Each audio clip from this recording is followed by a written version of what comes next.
Okay, now let's go over to session view, still looking big picture. Okay, so I'm going to press the tab key.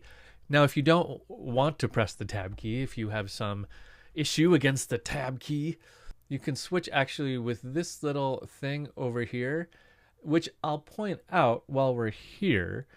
If you look at the Ableton logo, you'll notice that it's 3 vertical lines and 3 horizontal lines, right? Just like we have here.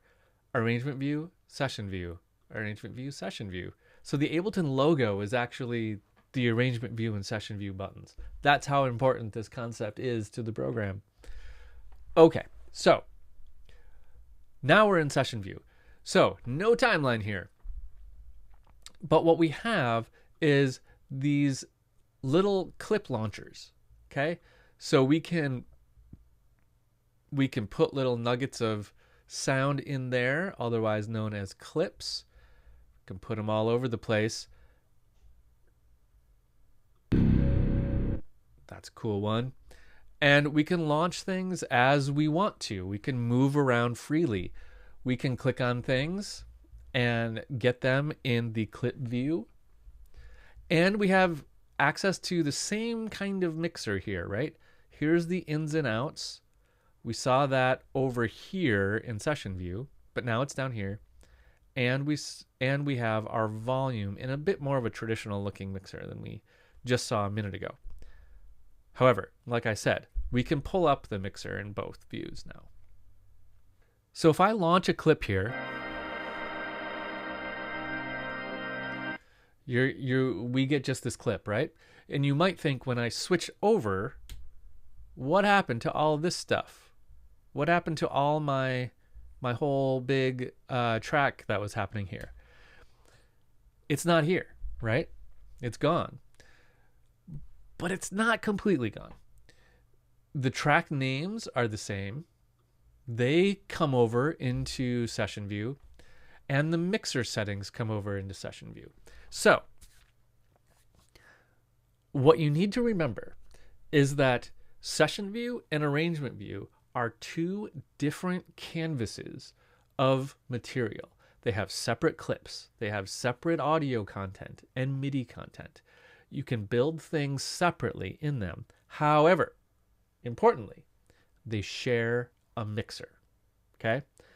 If you keep that in your head, then then you'll never get tripped up on what's happening. Okay? Watch. If I click this, I could say, cool, let's make that super loud. I'm going to crank that up and move the panning all the way over to the left. Sure. Panning is like the left and right side. Now if I go over to arrangement view and I look at the 3rd track, go all the way up to the top, here's the 3rd track. Panning is all the way left, that's what 50L means, and the volume, which is this, is cranked all the way up, right? And it's called 3 New Disco 4. Okay, that's what it's called. Go back here, 3 New Disco 4, and there's my stuff. But I have completely different clips on it, but the mixer settings are the same. Now, another thing you might have noticed is that when I went over to arrangement view, this is all grayed out, right? If I hit play, hold on, let me turn that down. That's pretty nasty. If I hit play, what am I hearing right now? I'm just hearing session view. Okay? If I go over here, I'm hearing this clip. I'm hearing session view. So what's happening is over here in arrangement view, everything's grayed out, and I have this little orange button now. This orange button says, hey, you've got stuff happening in both session view and arrangement view. Which do you want me to use? So the orange button is saying, I'm going to use session view because I think that's what you want. If I'm wrong, click me. Okay? So I click you, and now I'm back to arrangement view. Right?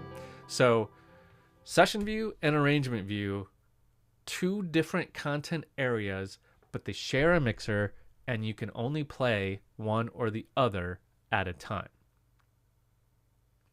Okay?